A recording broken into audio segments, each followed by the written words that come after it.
میرے اس افسانے کا عنوان ہے کہانی سے پہلے کا ماجرا۔ میں نے جو ہی قلم سنبھالا اسٹڈی تاریخ ہو گئی۔ حد تیری کی منہ سے بے اختیار نکلا اور اچھی خاصی سوچی ہوئی کہانی دماغ سے اچھل کر تاریکی میں تحلیل ہو گئی۔ لمحہ بھر کو سامنے رکھے کاغذ بھی نظروں سے اوجھل ہو گئے۔ یو پی ایس سے جو بلب اور پنکھے گھر کو روشن اور ہوادار رکھتے ہیں کچھ کام نہ آئے۔ یکا یک دھپ کی آواز آئی اور پھر شیشہ ٹوٹنے کی آواز نے سناٹے اور تاریکی پر چھنا کے دار کہکا لگایا۔ بیوی چلائی، دیکھ کر نہیں چلتے کیا؟ امی اندھیرے میں علی سامنے آ گیا۔ بیٹی کی آواز آئی۔ میں نے اسٹڈی میں سے پوچھا، کیا ہوا؟ کچھ نہیں ابو، علی سے ٹکرا گئی تھی، ہاتھ سے گلاس چھوٹ گیا۔ ذرا سنبھل کر، اندھیرے میں پیر زخمی نہ ہو جائے۔ یہ یو پی ایس کیوں کام نہیں کر رہا؟ 3 دن سے کہہ رہی ہوں، سوئچ بورڈ میں کچھ خرابی ہو گئی ہے، مگر میری سنتا کون ہے؟ بیوی نے جملہ مجھ سے کہا تھا مگر اگلا بیٹے سے کہا، جلدی سے شاہجہاں کو بلا کر لاؤ۔ امی اندھیرا بہت ہے اور کیمپس کے وہاں تو زیادہ ہی اندھیرا ہو جاتا ہے۔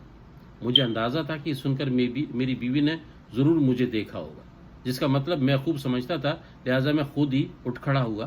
لاؤنج میں موم بتی کی مدھم روشنی میں میری بیٹی فرش پر بکھرے کانچ کے ٹکڑے سمیٹنے میں مصروف تھی۔ مجھے اٹھتے ہوئے دیکھ کر علی بولا، ابو شاہجہاں انکل کو موبائل کر دیں۔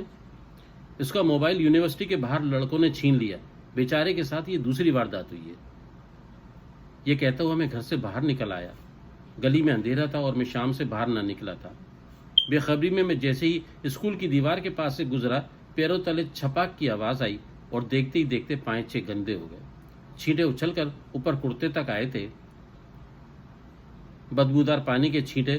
میں سمجھ گیا اسکول کا گٹر ابل رہا تھا۔ گھر کی طرف پلٹنا چاہا مگر بیوی کے ڈر سے گندا پانی پھلانگتا ہوا آگے نکل گیا۔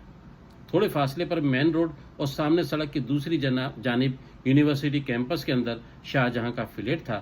سینٹرل آئی لینڈ عبور کرتے ہوئے اچانک اس احساس نے جکڑ لیا کہ سڑک کچھ اجنبی سی ہے۔ میں نے خود کو مطمئن کیا، ظاہر ہے گزشتہ سال بھر سے ابو الحسن اصفہانی روڈ زیر تعمیر ہے، روز کچھ نہ کچھ بدلا ہوا ہوتا ہے۔ میں کیمپس کے گیٹ پر پہنچا اور سیکورٹی گارڈ سے مخاطب ہوا، بابا جی شاہجہاں گھر پہ ہوگا؟ ابھی تھوڑی دیر پہلے مسکن کی طرف گیا ہے۔ اس وقت کیوں؟ آپ کو نہیں معلوم؟ بووی چک کے کاؤنٹر پر جو گورا سا لڑکا بیٹھتا تھا اسے ڈاکوؤں نے گولی مار دی ہے اور کیش بھی لوٹ کر لے گئے۔ اوہ، میں نے افسوس کرتے ہوئے گردن ہلائی۔ مسکن کی طرف دیکھا، وہ معمول سے ہٹ کر سناٹا تھا۔ سڑک پار کرتے ہوئے میری چھٹی حس نے صحیح اشارہ دیا تھا۔ بیکن ہاؤس کے سامنے کھلی جگہ پر سڑک بنانے والے ٹھیکیدار کی بھاری مشینری اور اس کے عین عقب میں چوراہے پر غیر معمولی بے ترتیبی تھی۔ قتل کا سن کر میرا دل دھک کر رہ گیا۔ میں گارڈ سے کچھ کہے سنے بغیر تیز قدم گھر لوٹا۔ گلی میں مڑتے ہوئے دائیں سمت سے ایک رکشہ تیزی سے گزرا۔ عقب سے رکشے میں تنہا سیاہ برقع پوش خاتون دکھائی دی۔ میں بے اختیار مسکرا دیا۔ رکشہ تیزی سے گلی میں بڑھتا چلا گیا۔ یکا یک میرے قدم بھی تیز ہو گئے۔ میرا شک صحیح نکلا، رکشہ میرے اندازے کے مطابق ہی رکا تھا۔ خاتون تیزی سے اتری اور تاریکی کا فائدہ اٹھاتے ہوئے سفید مرمری عمارت میں گم ہو گئی۔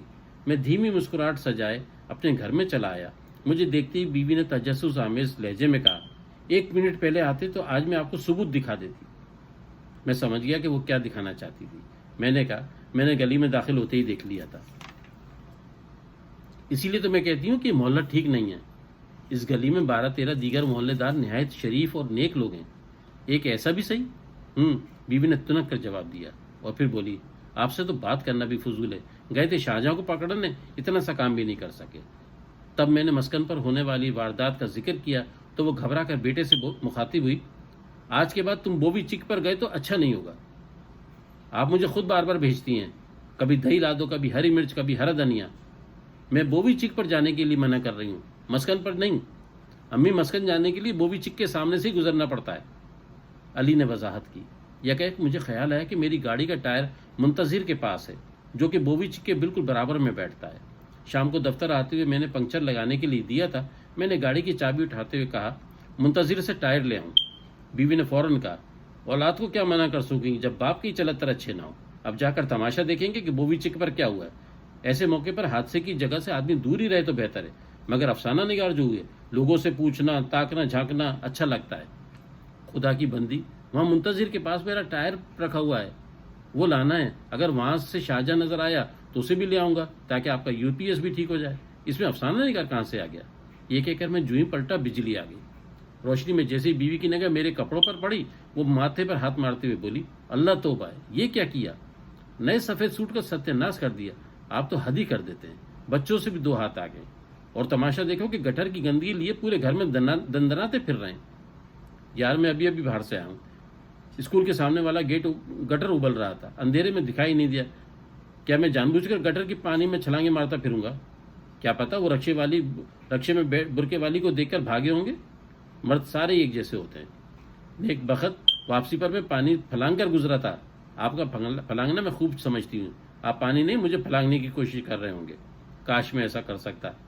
ہنس کر کہتا ہوا میں بیڈ روم کی طرف بڑھ گیا۔ مجھے پتا تھا کہ اس نے مجھے مصنوعی غصے سے دیکھا ہوگا، کیونکہ وہ جانتی ہے کہ میں کتنا ڈرپوک شوہر ہوں۔ تھوڑی دیر بعد کپڑے تبدیل کر کے اپنی اسٹڈی میں قلم تھام کر بیٹھ گیا اور دماغ میں تتر بتر ہوئی کہانی کو سمیٹنے کی کوشش کرنے لگا، مگر دیر تک کوشش کے باوجود اس کا سرا پکڑنے میں ناکام رہا، کیونکہ اب وہ اتنی آسانی سے تو ہاتھ میں آنے والی نہیں۔